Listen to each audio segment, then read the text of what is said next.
Road మీదకెళ్ళి పోతా అంటే గొర్రెలు మేకలు అడ్డం పడితే ఎవ్వరు చూస్తలేరు అని బండ్లల్లో ఎక్కించుకపోయే బద్మాష్ గాళ్ళు ఉంటారు.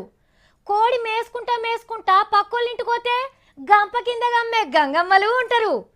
పక్కింటోళ్ళ కోడి పెట్టిన గుడ్డును తీసుకొచ్చుకొని ఆమ్లెట్ వేసుకునేటోళ్ళు కూడా ఉంటారు. కంట్లేదన్న కనబడితే చాలు లటుక్కున మాయం చేస్తారు. అరే దున్నపోతును కట్టేసి పబ్లిక్ అంతా ఏమో చేస్తారు. ఆస్మాన్ కలర్ అంగి మనిషిని కొడుతున్నారు. నీ పంచాయత్ పాడుగాను అసుంట కన్నా పోతలేరు కదా. ఆగో దున్నపోతు బెదరబట్టే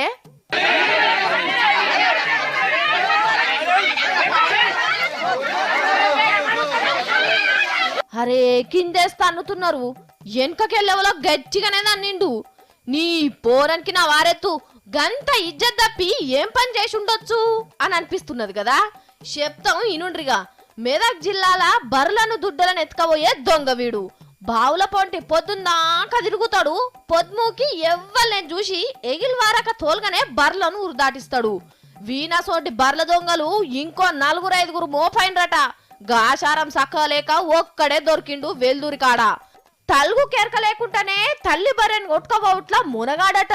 గందుకే ఊరోళ్ళు దొరికించుకొని దున్నపోతును కొట్టినట్టు కొట్టి పోలీసులకు పట్టించిండ్రు.